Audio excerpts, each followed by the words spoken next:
Christina, bienvenue dans ma cuisine. Ça me fait tellement plaisir, Stéphanie. Ça fait quoi? Ça fait 20 ans qu'on se connaît? Oui. On a travaillé ensemble avec Ricardo à l'Université de Montréal. Effectivement. Puis là, tu es une jeune retraitée. Oui. Et on a des projets personnels ensemble. Ben c'est ça. Tu sais, toi, tu as ta page Facebook, j'ai la mienne. Puis on s'est dit, Caroline, ce serait le fun qu'on fasse quelque chose ensemble.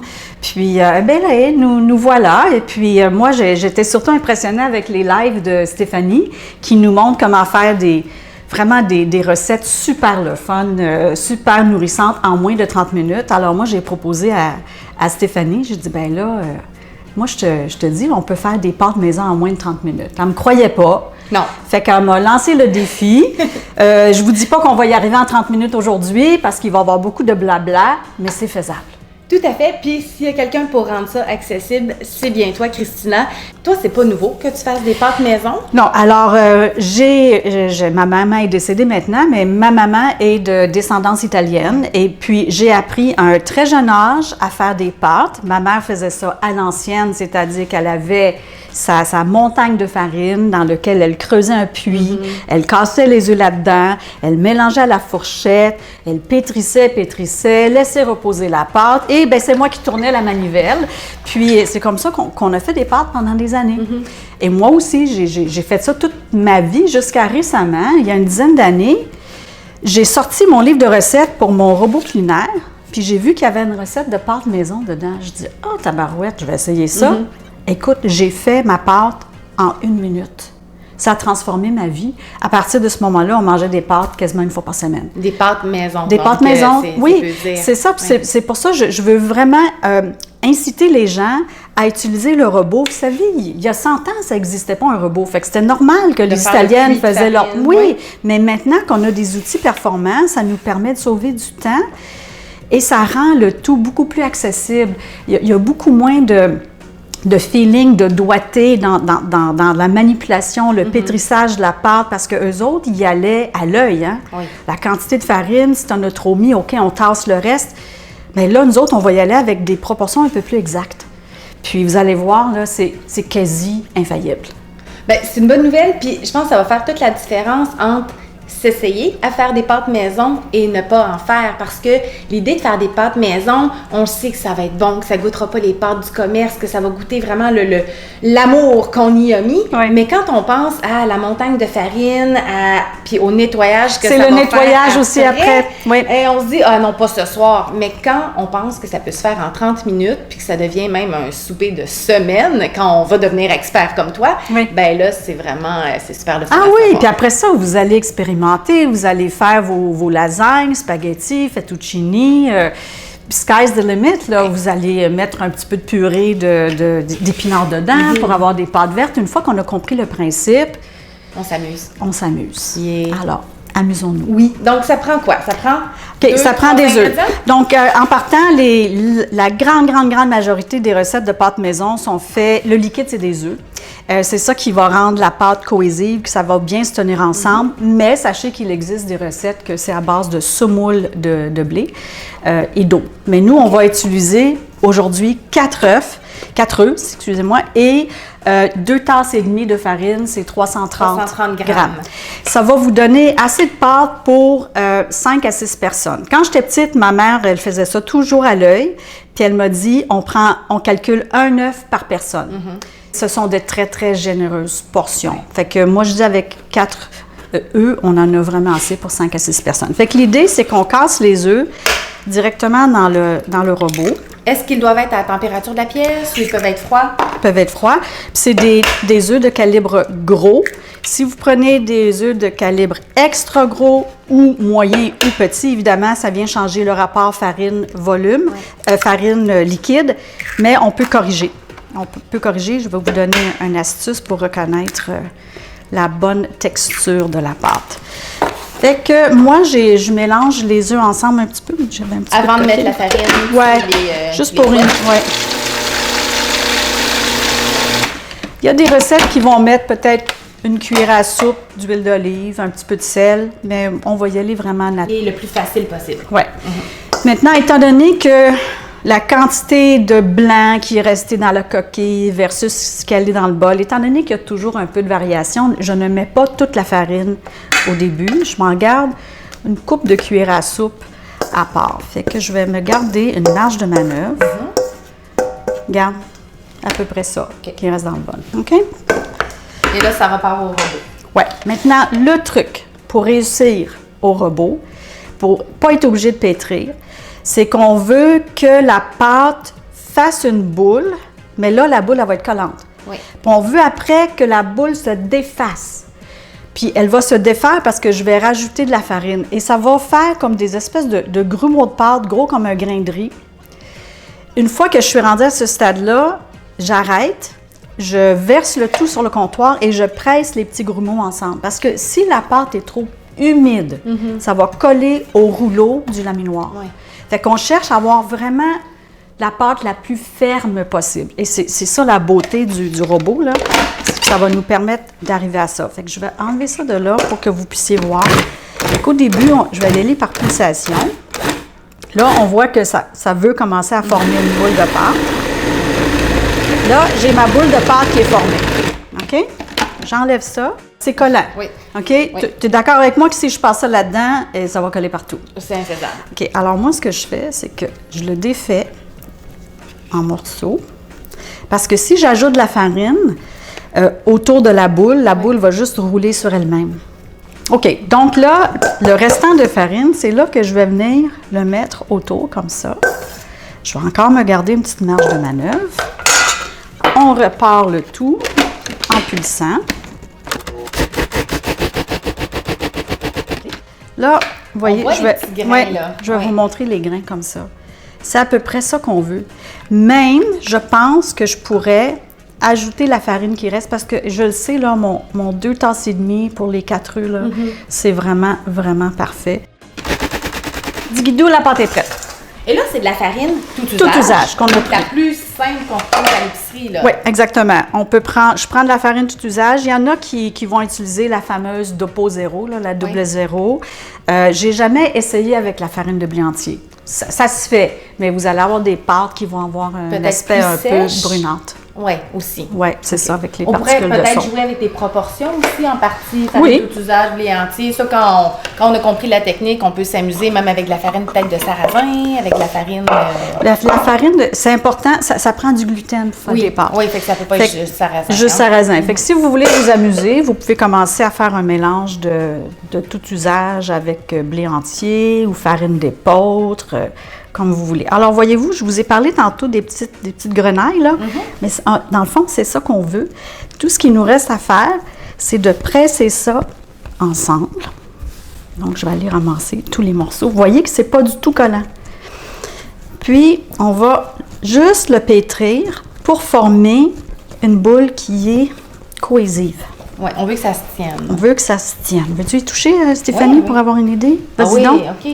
Vas-y donc, pendant ce temps-là, je vais juste enlever les grenailles qui ont collé à mes doigts. C'est un peu plus ferme qu'une pâte à tarte. Ah oui, pas mal. C'est ça. Oui.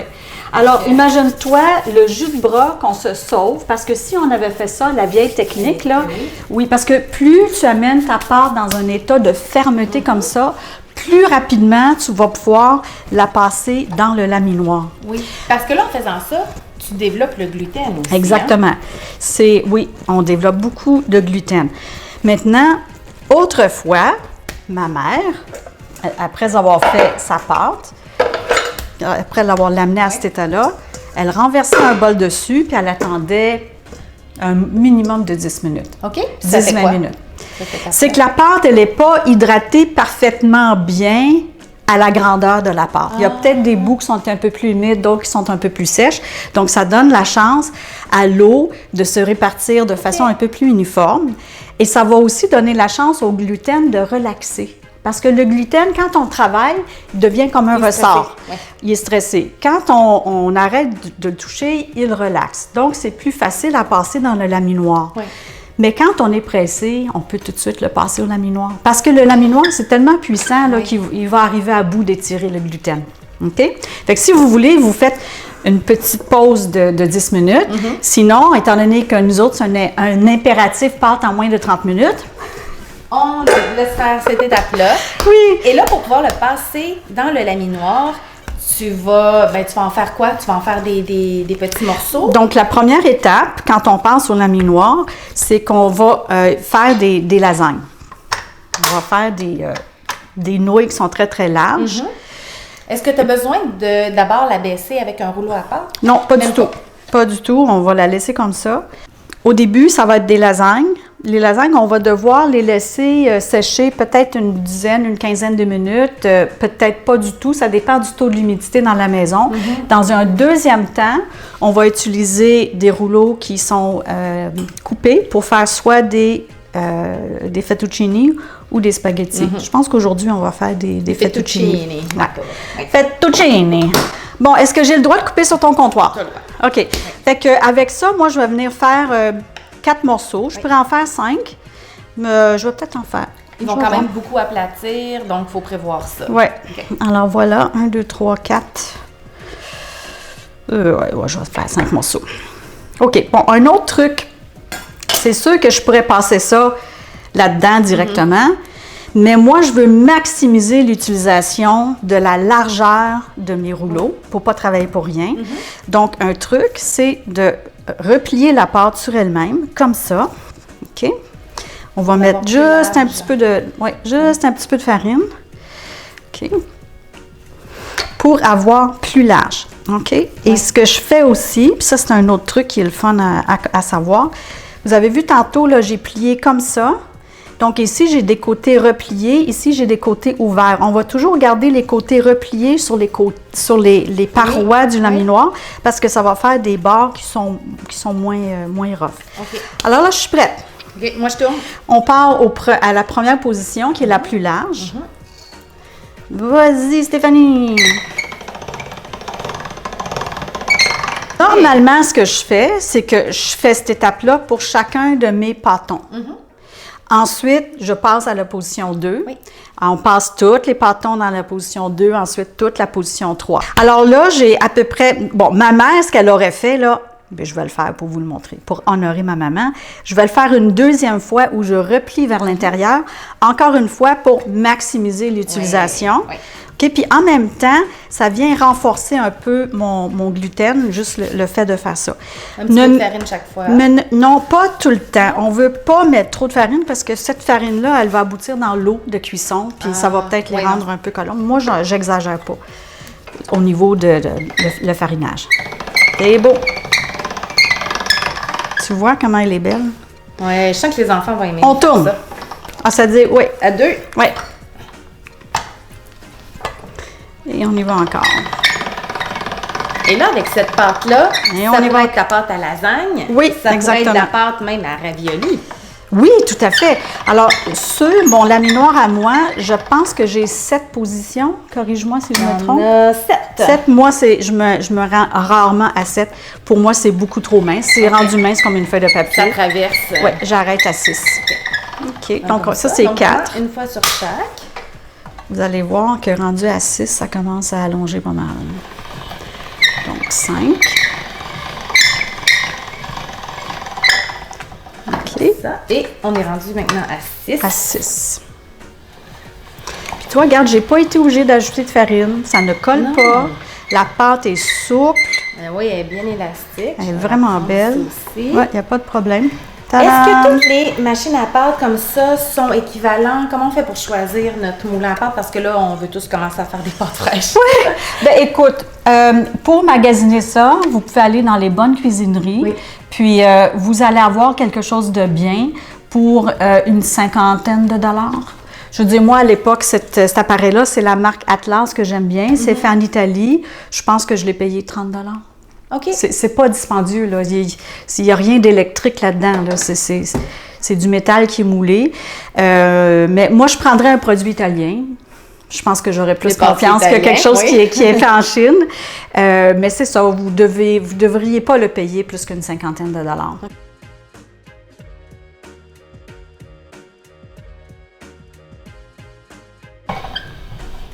C'est fini? Oui, c'est fini. Fait que là, on les fait sécher comme ça, à plat, sur soit un linge à vaisselle, soit sur une nappe. Ça doit être quelque chose en tissu? Oui. Alors, c'est sûr que si je faisais une lasagne, là, mes pâtes seraient prêtes. OK. Et là, je pourrais les prendre, les faire cuire dans l'eau bouillante. Il faut les sortir, les rafraîchir dans l'eau froide, puis ensuite on monte notre lasagne. Mais nous, c'est pas ça qu'on fait. Nous, on fait des pâtes. On va faire des fettuccini. Si j'essaie de passer ça tout de suite dans le laminoir qui permet de faire les fettuccini ou les spaghettis, en coupant la pâte, elle risque de rester attachée les unes aux autres. Ah, OK. Donc, l'idée, c'est de faire, pas sécher complètement, mais il faut que la pâte soit comme du cuir au toucher. Ah, OK. Alors, déjà, les pâtes qu'on a faites tantôt, là, qui sont là depuis quelques minutes, n'ont pas le même toucher que celles qu'on vient tout juste de sortir du laminoir. OK? Vrai, hein? Alors, ce que je fais, pour accélérer un peu, je vais saupoudrer avec un peu de farine. Tu peux l'étaler juste comme ça. Oui. Puis, on va les laisser peut-être un 5 minutes d'un côté, 5 minutes de l'autre. On va faire un test. Si je peux couper sans que les lisières de pâte collent ensemble, bon, on dit guidou, on y va, on fait nos fettuccini.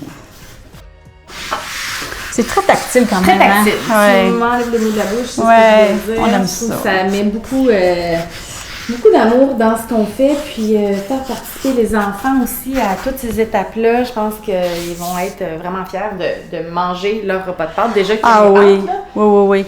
Je voulais dire tantôt aussi que si on voulait faire des raviolis, il n'y aurait aucune période d'attente non plus. Je vais vous montrer rapidement. C'est pour ça qu'on fait semblant qu'on fait des raviolis. Oui. Là, je m'assurerais vraiment d'avoir utilisé toute la largeur du laminoir. Pour que ça soit égal. C'est ça. Pouvoir faire Exactement. replier. Alors là, je viendrai ici déposer ma petite garniture à base de fromage ricotta ou à base de viande.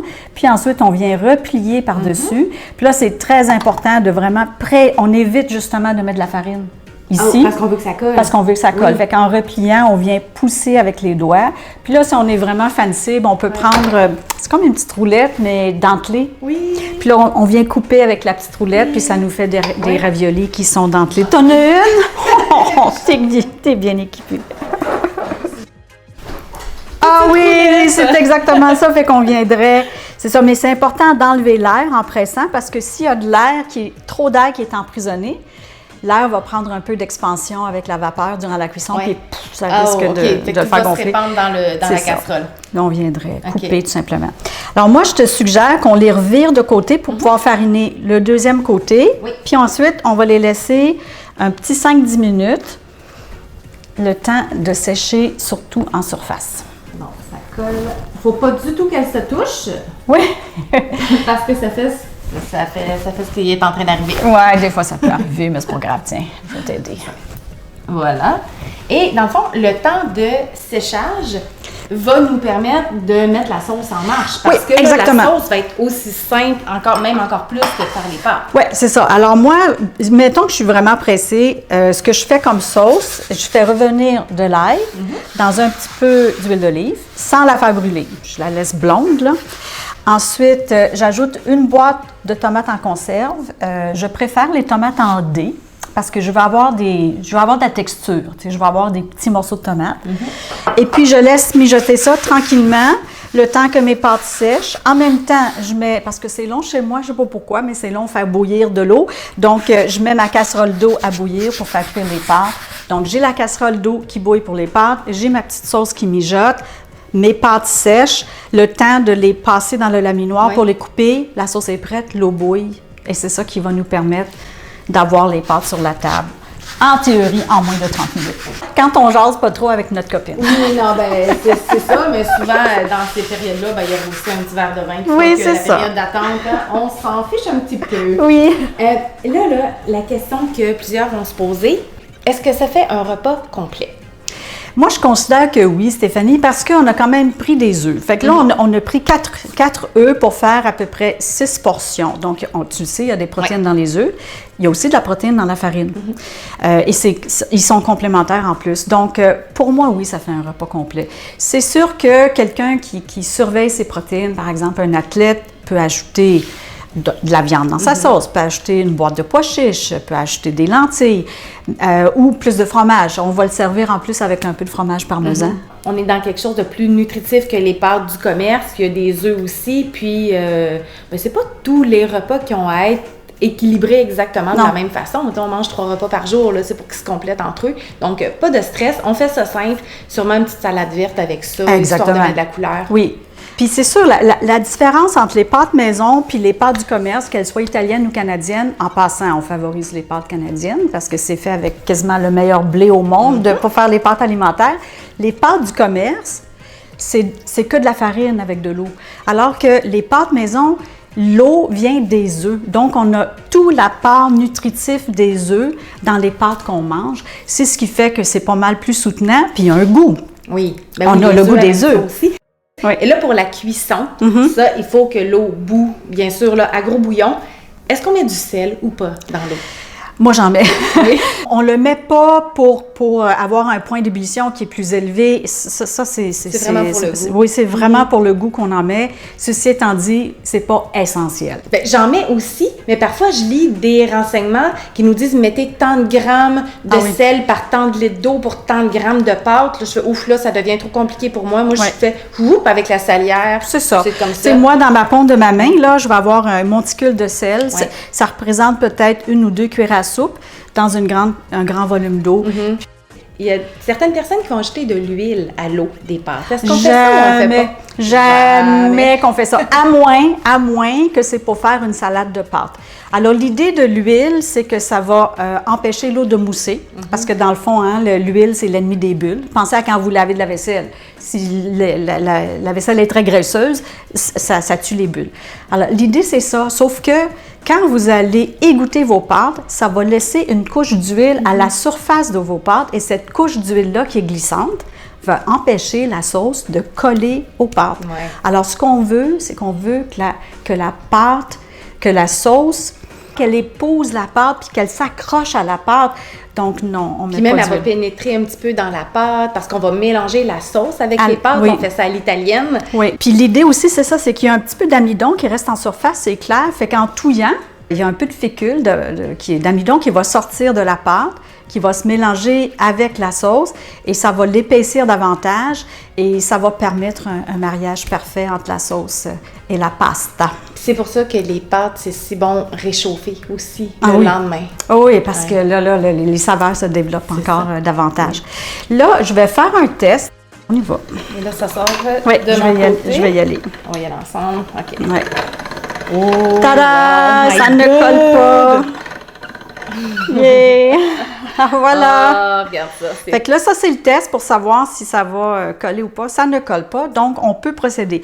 Alors, ce que je fais à la maison, bon, il y a des gens qui ont des espèces d'arbres pour faire sécher les pâtes. Des supports. Des là, supports, des tiges, ouais. puis ils vont les mettre dessus. Bon, c'est cute. Si vous avez Oui. ça, tant mieux. Moi, ce que je fais, je les remets sur le linge ou vous pouvez faire des espèces de nids, comme ça. Ah oui, puis là, on Mais- les met dans l'eau comme ça? Oui, mais moi, j'ai toujours peur que ça se remet à coller ensemble. Fait que je préfère tout simplement les laisser comme ça, puis je les sépare un petit peu. Fait qu'on continue, Oui. chère Stéphanie. Là, ils n'ont peut-être pas toutes séché de la même On va façon, commencer mais dans l'ordre, c'est- hein, je pense first que in, first out, ouais, là. je pense que lui, il est correct. Au toucher, regarde, Stéphanie touche. Tu vois, On- c'est comme du cuir. Oui. OK? Oui. On sent que c'est un peu humide, mais c'est pas du tout collant. Tout à fait. Bon. As-tu essayé tout ça? Oui. OK. Le truc pour que ça aille bien, c'est de partir avec un bout qui est fraîchement coupé. Comme ça, tu vas avoir moins de difficulté à le rentrer oui. dans l'appareil. OK? Fait que, regarde, tu vas voir la différence avec celui-là. Il est fraîchement coupé. Tu as juste à le Ah, placer. mon Ouais, Dieu. tu Tout vois, seul. ça se fait tout seul. C'est souple. Ça...